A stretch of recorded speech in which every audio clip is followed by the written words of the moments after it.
Hello, everybody. It is Pat here, and I am just like so excited about my interview that I'm doing today with Debra Martin. I, I've been reading her book, Proof of Miracles. She's going to talk about that today. And I just told her, I said, she's a miracle in the making because I think every soul she touches, every person she touches on this physical plane absolutely has the ability to achieve miracles through her and her connection, her being a conduit with God and all of spirit. So um, welcome, Debra. I'm going to do a quick little introduction, but I just want to say hi. I'm so excited. Okay, so I want to get to my little intro, so you guys are all going to have to deal with me here. Okay, world-renowned healer and medium Debra Martin takes people to places that most people think are unattainable. Her inspirational life story, truly inspirational. I can't wait for you guys to read it and hear more about it. It demonstrates how experiences such as suicide, the loss of loved ones, divorce, and near-death experience transformed her into the healer and medium she is today. After being called on by God to a life of healing and giving much needed hope to others, Debra has accepted her divine mission and has helped thousands worldwide heal spiritually, emotionally, and physically. And so she's going to talk about these stories. But one thing to know that Debra is a lab certified research medium, which is fascinating because I really didn't know what that was until I read in her book. So her skills have actually been documented and tested through the scientific community, and most notably by Dr. Gary Schwartz. He's the author of The Afterlife Experiments, and Dr. Julie Breichel, director of the Windbridge Research Center, and she's been featured in numerous media outlets. And I will have everything here in the information below where you can reach her, but it's real easy. You can see more about her and learn more about her at www.goldenmiracles.com. So, Debra. I know where to begin, right? Well, I really want to begin like this certified research medium because I think many people who will be listening probably have experienced going to a mediums in their communities and that type of thing. But you kind of go above and beyond because you actually have been doing through is it lab experiments or whatever? Can you just explain a little bit more about that? Yes. So when I first started hearing the voices again, I had the gift when I was 4, but I was scared of it, so I kind of pushed it aside. And when spirit feels you're ready, they'll come knocking on your door. So, and I had some near-death experiences that I speak about in this book to get me to that spot, right? But I reached out to Dr. Gary Schwartz, who was studying mediums at the Veritas Center. And now it's the Windbridge. Julie and Gary have kind of split doing 2 different studies. And at that time, they were doing a quadruple blind experiment. And it's a very rigorous way of testing. There's no way of cheating, should I say. And that helped me. And why do I say that helped me? Is because I questioned it myself. Like, where's that information coming from? And who's that information coming from? And we probably all have that. Sometimes a thought pops in our mind and we wonder, is this real? Or that can't be happening to me. I'm not a medium. But so by getting tested, it really gave me the science and the background to say this is real. And so being certified shows others that I went through this testing to become a medium, really. But it also gave me that background and that confidence to say I can go out and help others. Without that, I still think I question if I was good enough or is this real? And like I said, we all have the ability. So when I do reading sessions for people, I try to teach them their own little connection that spirit brings through so that they can learn, because it's not like they have to learn to do it for other people, but how can they be aware? How do they tune in? So that really was the foundation of what what started everything.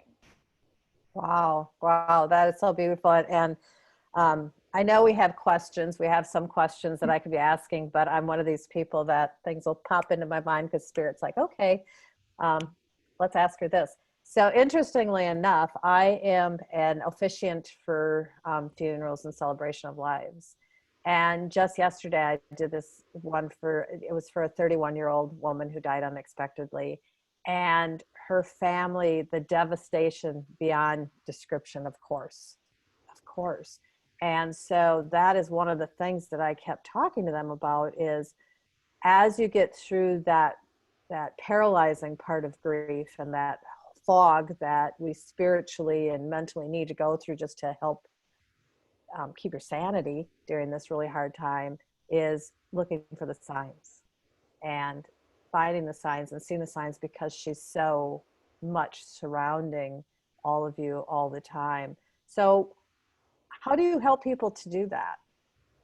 So there's a couple different ways. I kind of ask Spirit to come through, like how do you want to connect? So we're doing the session, Spirit's talking and coming through, and then I just think it's very important that they learn how, or just have a little tool so that when they leave the session, the reading continues to give, and that they maybe won't need a medium next time because then they have that connection.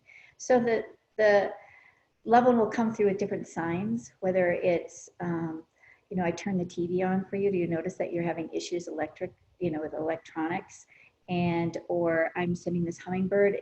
Have you noticed it at your window trying to get your attention?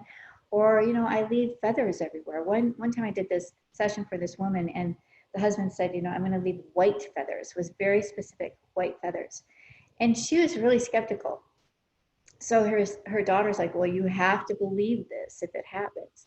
So the next morning, her backyard was full, like snow of white feathers. And she's like, do you think that that's it? And I'm like, okay, at some point, then you have to believe, right? So I said, well, if there's a time where you question, like, okay, she said I could find a feather, and the feather was just right there when I walked out the door. Ask Spirit to give it to you 2 more times during that day. So that if they give you that same sign 3 times, that's when I would say stop ignoring it and just enjoy it. And then there's times where information might come to you like a thought, right? It means nothing to you. And you go, I don't know why I thought that. It means nothing. And I said, well, put that in your sacred space, write it down, because later in the day it might make sense. And that's when Spirit really gave you that message and is with you and guiding you and protecting you and loving you and being a part of everything that you do in life. Wow, that makes so much sense. I'm going to just go back to yesterday. On Sunday, I met with she has 3 sisters, and I met with the 3 sisters. And when we left where we were meeting at the funeral home, one of the sisters went off to her car, and I hopped into my car, and I was getting ready to go. And all of a sudden, this beautiful monarch had just floated right in front of my window. So I could get out of the car, and I'm like, there's a monarch that just flew away. There's a monarch. You need to know that. You need to know that she's going to come in so many different ways. And the sister just kind of looks at me. And then yesterday, after the funeral, same thing happened, and right in front of my window. And so I felt like it was their beloved sister who came and said, you did okay. You did pretty good with this ceremony. It's just what my sisters needed. Yeah. Thanking you. And, you look at the monarchs as a celebration of life, right? Because it's a transformation. So how beautiful is that? Yeah. So, okay. So you have known about your gift since you were a little girl. Can you just share a little bit about when did that start and what did it look like for you? Well, as a little girl, it always came to me at night. I think because they came at night is because they knew that I would be settled and that nothing else could interfere then. And so I lived in a 2-story, so my bedroom was upstairs. My parents were always downstairs. My dad worked 3rd shift. My mom was always watching either Doris Day or something late at night, right? And so a face would appear to me like right in front of me and come really close. And I would be like, okay, I kind of scared of it. Sometimes it would look a little distorted. Sometimes I couldn't make it out, and I was like, "What am I seeing?" So I would kind of turn my head to the side and say, "Well, what's your name?" And I might hear like Steve with an S, right? So then I try to carve the S in my dresser, my wooden dresser, and just take that time focusing on that and then focusing on them. And if they didn't go away, then I was the one that's always going, "Mom, Mom, can I come downstairs? I can't sleep." And it's like, "No, Deborah, go to sleep," right? So I didn't know how to explain it. It wasn't something that was explainable to your parents. And what would they think, right? And so I just kind of pushed it away. I feared it, and I just was like, "I don't want this," and I closed that door. And that's why I say with children, they may have the gift, just allow them to be free with whatever they have to say, accept it. Don't ask them a lot of questions, let it just come to you. And then also, when that happens, they'll feel safe in saying whatever they need to say. But if they close it off for a while, it'll always come back. It's like riding a bicycle. We always remember how to ride the bicycle. It's always within them. So it's not something that you have to say, "Oh my gosh, if we don't keep this going, then it's going to stop." It's not. In fact, I wrote a children's book called Me and My Angels for little kids, and they really love to hold that, like if they lost a mom or a grandma, and know that, wow, that's my angel there that's protecting me or with me, and to always let them know that they're not alone. That is so beautiful. And I've heard that from other mediums and spiritual advisors that when they were young, it got a little frightening. Didn't know quite how to deal with it. It was a bit overwhelming. And so thankful that it does come back, that it doesn't go away, that it is sitting there and just waiting until probably the maturity to be able to handle it. Or in your case, you had some defining experiences in your life. So can we talk about your out of body near death experience that happened back in 2012? Yes. Okay. So I've had major shifts in my life to get me to where I am today. I called them shifts because they change who you are, right? They hit you to the core. There's you can't deny what just took place. So back in 2012, I was really sick. It was actually in 2011. I was seeing lots of doctors at the Mayo Clinic, and they couldn't figure out what was wrong with me. And I wasn't able to eat. I wasn't able to drink. I lost all ability to have bowel movements. And so I was debilitating. And at that quality of life that I was having, I I lost hope. And it's hard to think of that when you have four children, three of them were out of the house already, but I had a little girl that was in third grade. And to think, I just want to go. I'm ready. I just want to die. It gave me a perspective of what people are dealing with when they come to the end, that they know that their loved ones will be fine here, but their time is time to go. So I was asking, "Please take me, please take me." And one afternoon, I was in my bedroom, but now I never really left my bedroom because it was too painful even to walk. So all of a sudden, I saw these spiritual surgeons into my room, and they were wearing surgical uniforms. And I thought, "Oh, okay. Well, remember, I was already a medium, so I understood spirit. It wasn't something that scared me. And I thought, oh, well, maybe they're going to perform something on me that I'm going to be able to be healed." Well, as they stuck this rod down me, and as they were going into my lower right side, maybe the pancreas area, it became very, very painful, almost like I was screaming in pain. And I'm like, "I don't know if I can take this anymore." But I knew I couldn't say stop because I knew that they were there to do something. So I remember just closing my eyes, and I took a deep breath in. And when I did, I came out of body. It just effortlessly was out. And I felt different. I wasn't feeling any pain, and I felt detached. And I just started floating. And I'm like, "Oh, well, this feels good." So I thought that I was just staying in the room, right? That it was just present where I was. But I kept floating up, up, up, and up. And so I just allowed that to happen. And I realized I really didn't have to breathe. And so as I was traveling up farther and farther and farther up, I finally came to this space where I stopped. And it felt like I was surrounded in clouds. Like I was just, this white light was so bright that you couldn't see anything else. It was like, you know, like a stage light that is on your face. You can't see the audience, right? So I can't see anything else that's around me. And I'm like, this is interesting. I wasn't scared. I felt safe, but I didn't understand. Like, now what, right?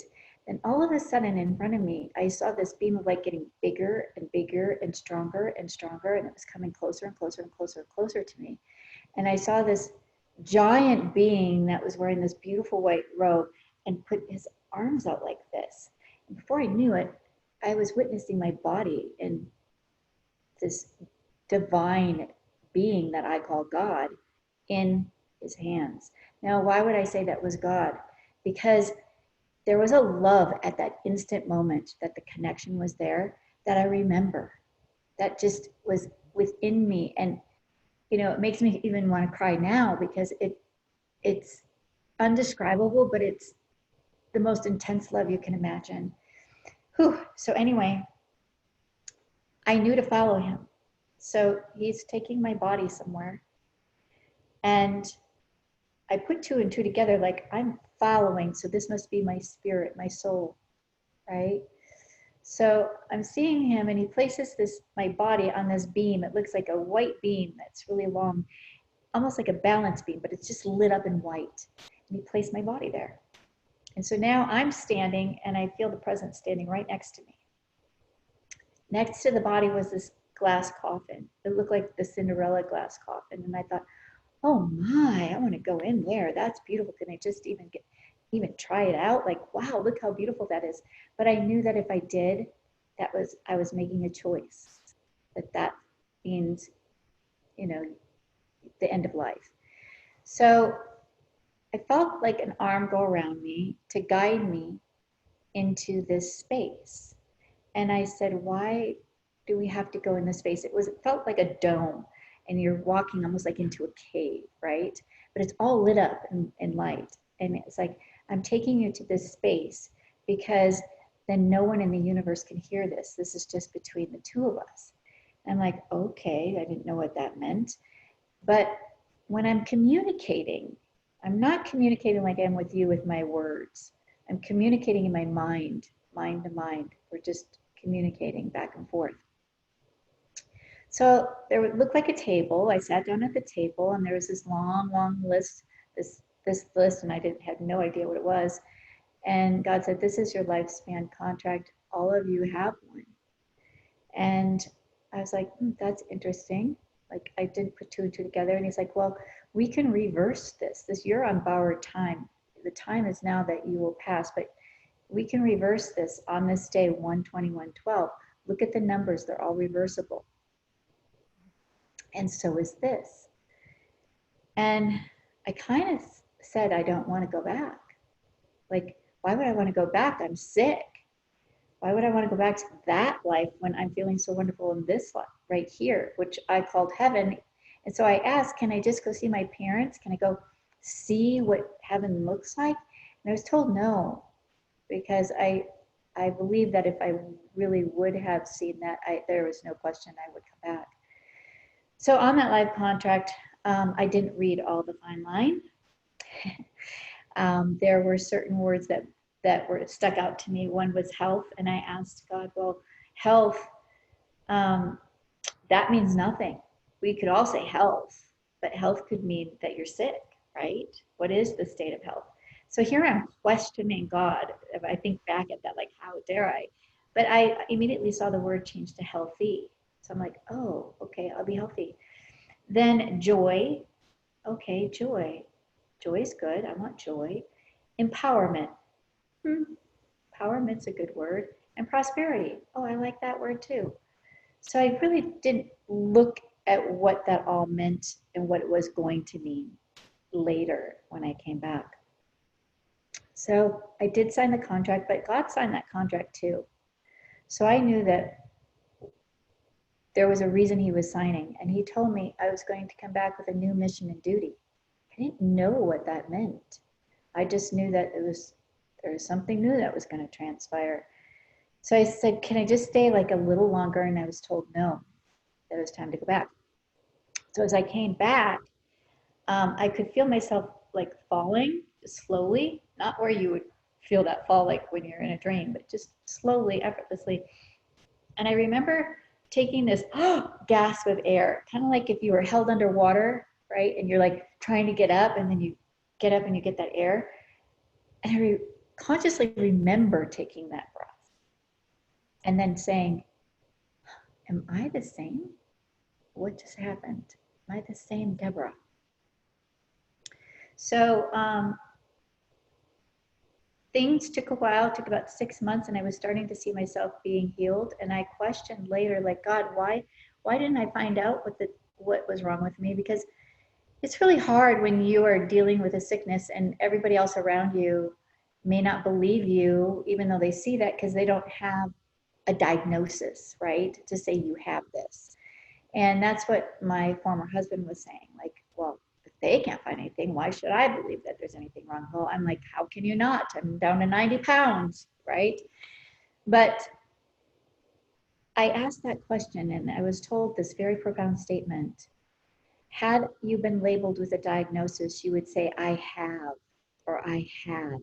It would be something that you would own. I don't want you to ever own this. It is now gone. And it made perfect sense, and I never asked it again. I just gave gratitude for it. On that lifespan contract, I didn't look at everything, and probably because we do have free will. We can change our course. We can change things that will happen to us. So by signing the contract and becoming back as a healer and healing myself, I had to lose everything that was stable in my life. I looked at that as like, what? Why? I was happily married. Why would this happen? But I see it today as a blessing. You know, my former husband at the time, he honored me by telling me his truth. I can't do this walk. And I don't ever want you to be upset with me because I stopped you from doing your purpose. But when you're going through it, you're like, what? You know, you're not thinking that, like, how can you not? But today I do, so I wouldn't have one foot in and one foot out. So then I started doing healings. One of the most profound healings was interesting. This woman brought her dad in for a session, and he was a doctor himself, and he was very skeptical. And I don't want to know anything that's wrong with a person, right? And so I was able to see that he had cancer in the brain and cancer in the spine. And when I saw that, I have to go through the pain for spiritual surgeons to pull that out. And so it was very intense. Afterwards, he was just like, okay, that wasn't what I expected. All right, you know, we'll see. Within 5 days later, he was healed from Hodgkin's lymphoma of the brain and the spine. Yes, and they even did another spinal tap and a brain scan just to validate. And he said, I'll do one more, but you know, you can talk to my daughter. She set this up. You can ask her what happened because it was unexplainable. And that's the beauty of the miracles is they are unexplainable, but so undeniable when you see what's transpiring through me, around me, and to the client. I'm just in awe and gratitude for each and every one of them. That is so beautiful. And as you know, I worked with the Grand Master of Qigong, and Qigong is a type of energy healing. And I would tell people, I saw people walk into the office or I talked to them on the phone, and miracles occur every day.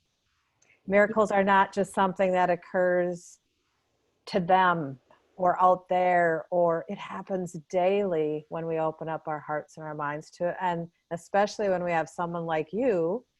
And a lot of times we do need to have another person that can kind of step in and help be the surgeon, to help be the healer, even though we can heal ourselves, but to just get us to that place where we can maintain that health, right? And that is so true. So we all have the ability to heal, but yet it can be so stuck in our mind. We hear things like, you know, you're going to die. You know, you have this. And that's the power of those words. You have, you're going, right? So then having God come through these sessions, using my voice as his voice and saying these things to um, this person, this client that I don't know, but only God knows, that ignites that knowingness within them of what is transpiring, what's happening. The hardest thing that I have to deal with is, you know, I ask for a miracle for each and every person. That's my intention, right? But because I don't know what they're dealing with, because I don't know what's best for them, God, I put full control into God and allow him to use me as his instrument and vessel, and just allow him to orchestrate it. And then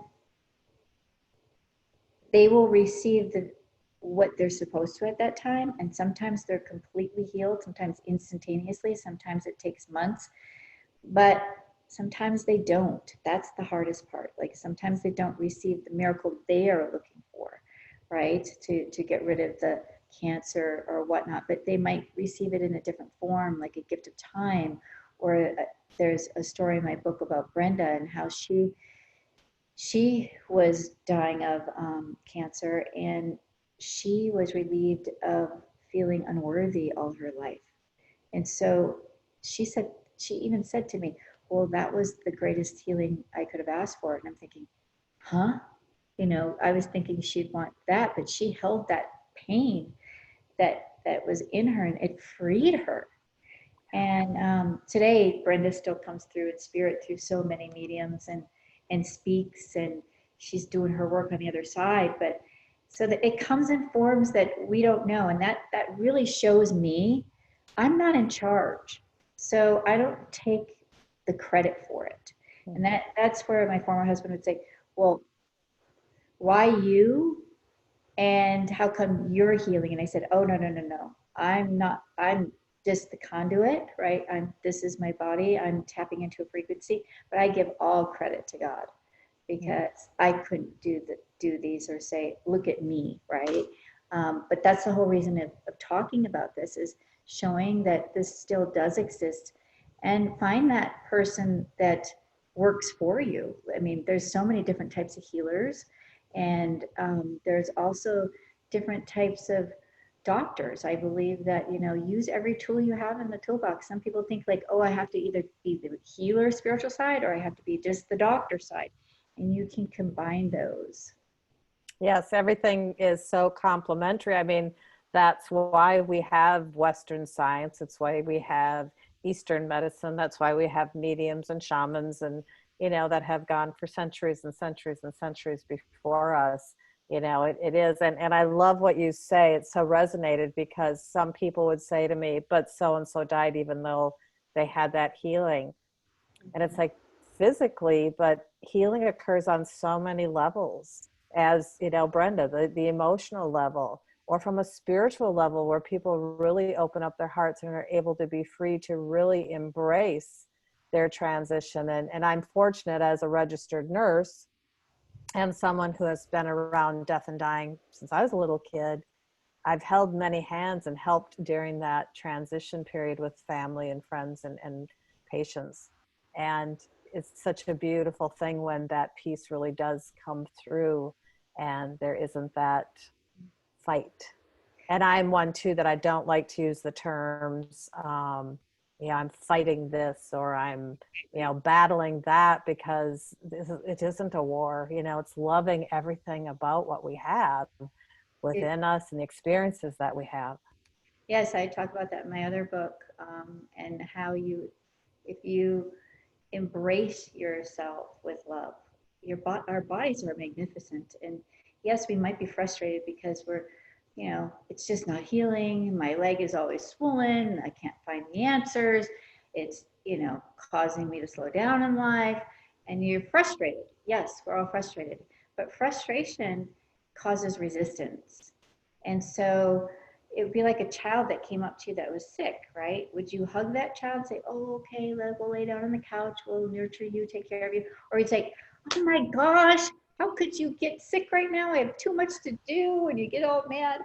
So it works like that. hug yourself, hug your body, send love to those areas. And that's a good way to start healing yourself, is by seeing the gratitude that's around you, surround yourself with love, but place love within your body by hugging it and hugging yourself. I don't know how many times I try to tell people, like, have you told yourself you love yourself today? That's kind of like, have you, like that, oh, I love myself today. It's a different concept of saying it, because we say I love you to everybody else, but it's time to look in the mirror and see the masterpiece that God created each of us to be, and love it, love who we are. I, So I encourage people to actually truly look in the mirror and gaze into their own eyes, where there's a lot of fear for many to do that, but to just truly go up into a mirror and just gaze into your own eyes and tell yourself that you yes, love the person whose eyes you're peering into. And it's probably one of the most magnificent spiritual times of my life. And I do it fairly frequently because we do forget. Sometimes we forget to love on ourselves. And I always tell people, you know, you have to have a gallon in order to give a cup. You have to have your gallon filled, your heart absolutely filled with your own self-love in order to be able to provide it for everybody else that we all work so hard to support in our lives. So it's so um, true. So yeah, true. you and I could probably go on for hours. Well, I know we could. We could Yeah. probably go on for hours. I, Now, I we. wanted to say something Oh, go really, ahead. like, talking about looking in the mirror. I can remember God taking someone on a spiritual journey, and we could talk about spiritual journeys. And they met, and he said, "I'm here to relieve all the shame that you hold." Okay, talk about looking in the mirror.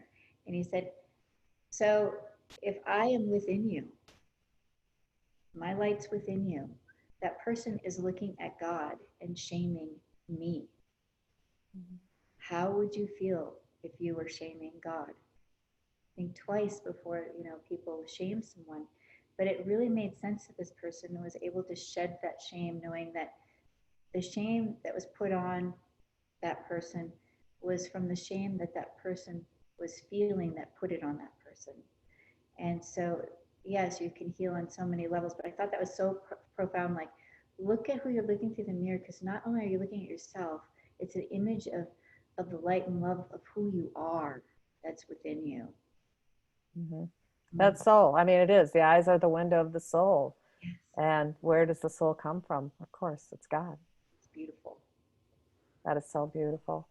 Like I said, I think we could go on forever and ever. And I just want everybody to know we're going to be doing a second interview. But I just want to quickly, Proof of Miracles, will you just give an overview of the book as far as what do you go through in the book? I know that you share lots of different stories, and just give kind of a few-minute overview so people can grasp what's between the covers of this beautiful book. Well, I get in detail of my experience on 12112, but then I worked with my clients to tell their stories, because I feel I can tell all the stories, but if you hear it firsthand of what they went through, whether it's a reading that I did or a healing, because readings are also, from mediumships, are also healing. And so that's part of a miracle as well. But if you read these stories, maybe one of those stories will relate to you, and then you will feel that shift within yourself, like, oh my gosh, I can understand what she was given, and I deserve that too. So the stories go anywhere from an emergency distant healing session where they call and say, oh, I need this done right away. And that's difficult, because you've got one, maybe on one parent saying, what are you doing? And the other parent going, it's the only thing I can hang on to, right? And that story is just beautiful in there. And then we touch on some hard stories, which is like suicide, and what that pain felt like, and how they were able to walk through that through a healing or a reading session. And then there are some stories with spiritual journeys where somebody had lost a loved one.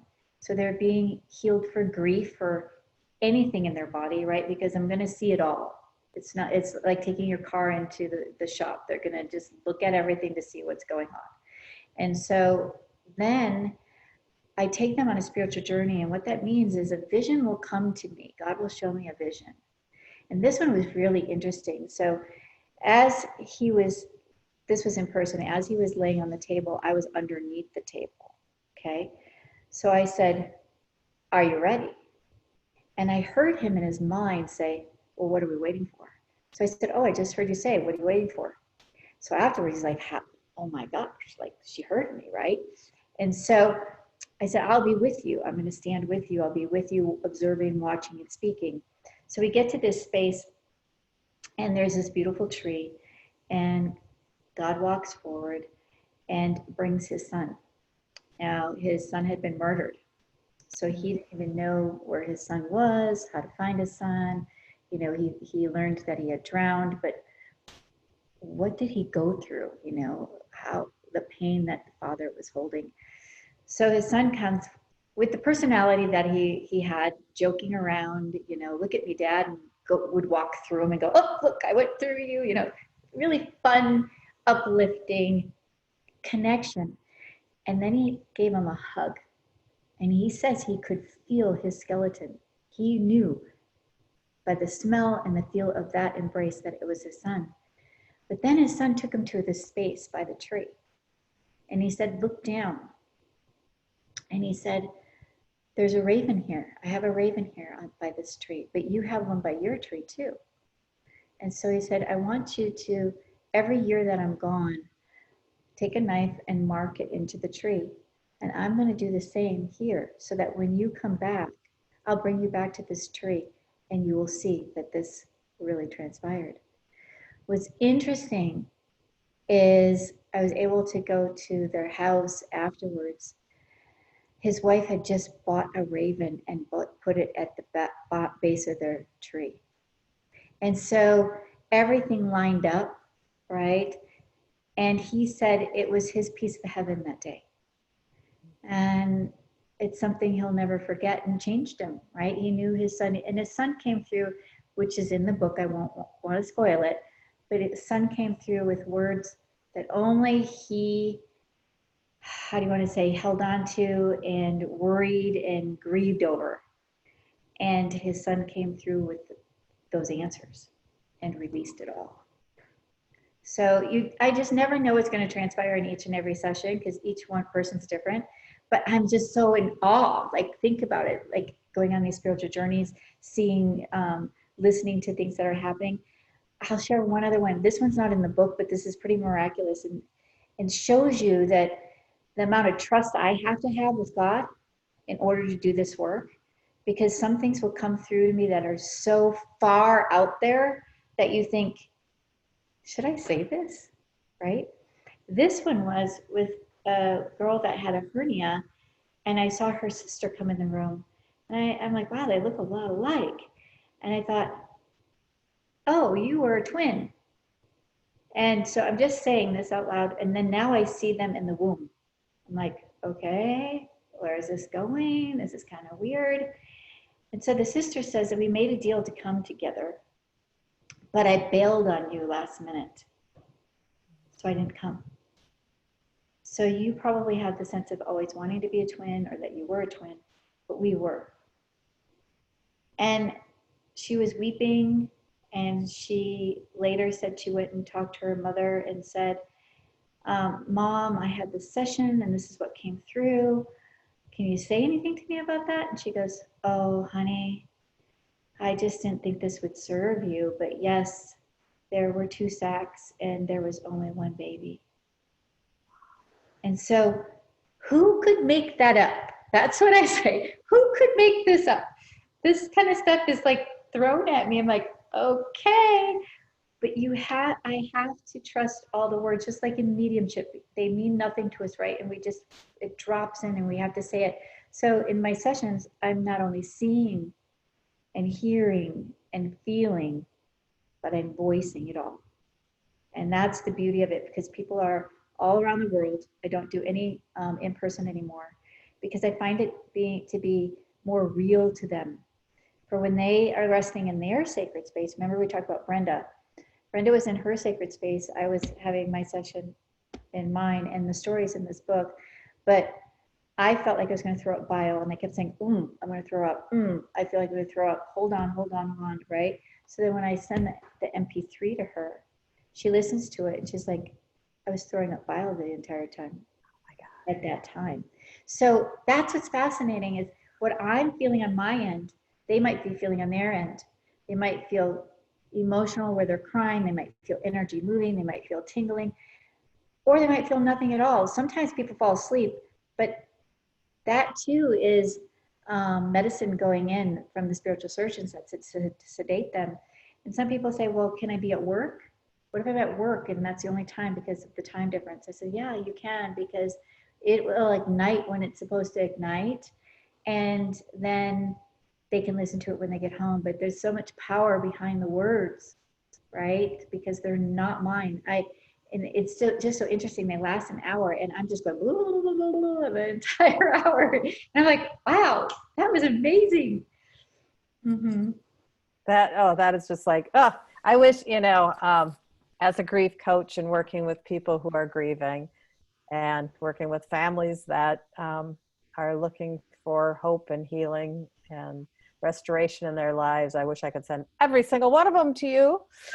I'm going to definitely send them to you. I wish I could just like have you right there with me so that, because That'd be fun.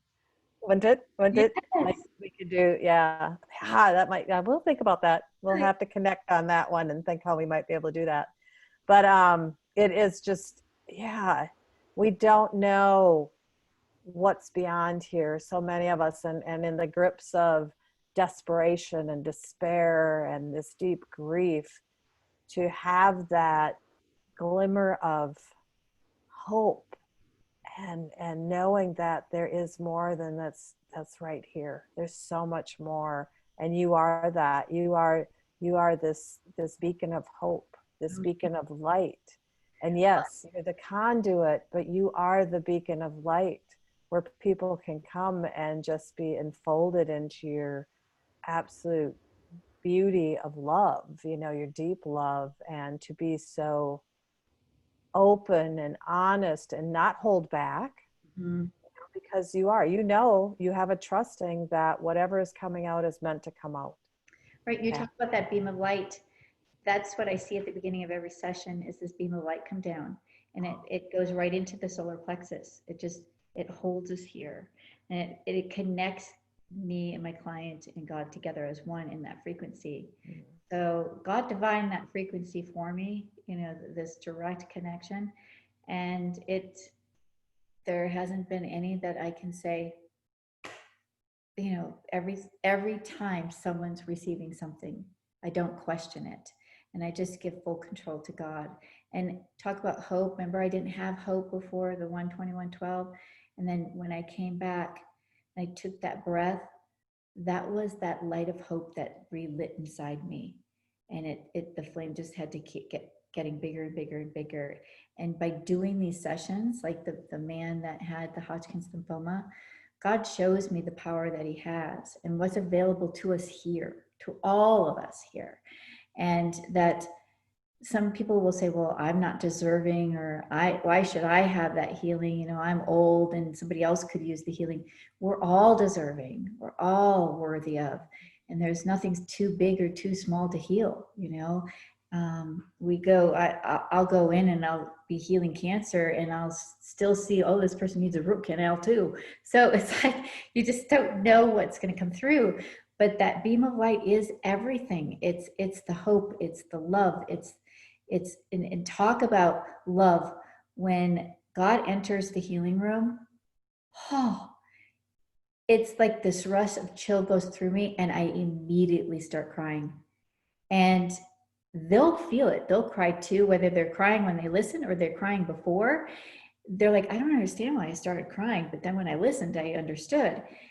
It's just undeniable each and every time. I just got that rush right when you were talking about it. It just went right through, just right through. So beautiful. Okay, so I want you to share with everybody how they can connect with you. Okay.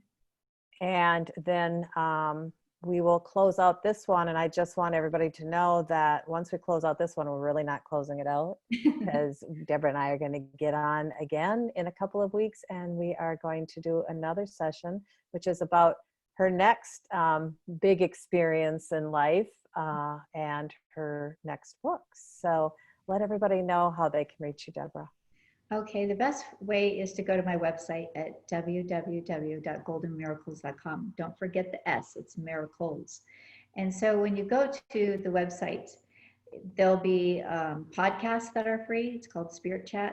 That's really what it is. Spirit comes through and they chat and they give these uplifting conversations for you to listen to and to learn from. And then you could sign on right there to become a Facebook friend of mine. I'd love to, hear from you. I do post a lot of my validations and healings on my page, on my Facebook page. And then I also have a YouTube, and that YouTube, I usually try to put those on my Facebook page too for you to listen to. But if you went to a YouTube, you could just put in my name, Debra Martin, and that should pop up as well. But everything's accessible, just fill out the form, put a comment there. But remember, don't tell me what's going on in your life. It's like, do you want a reading or do you want a healing?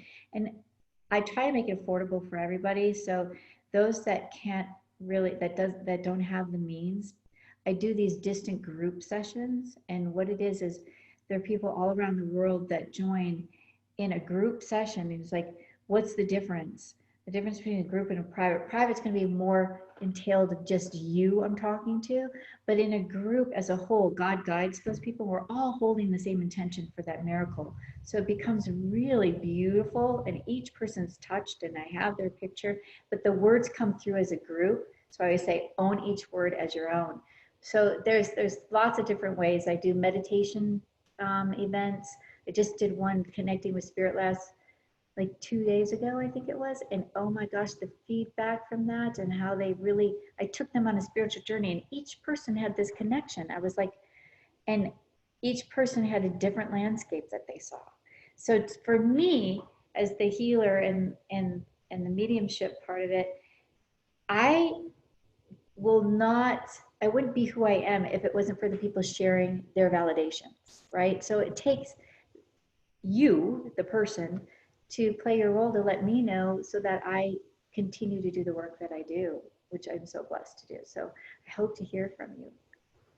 I'm so excited for everybody to be able to connect with you, and I'm really excited for us to connect the next time.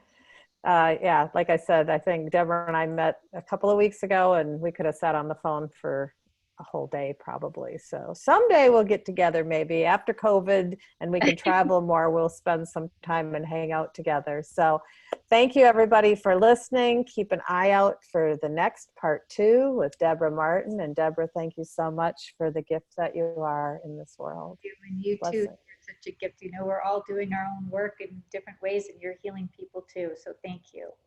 Thank you. Okay. Have a good day. You too.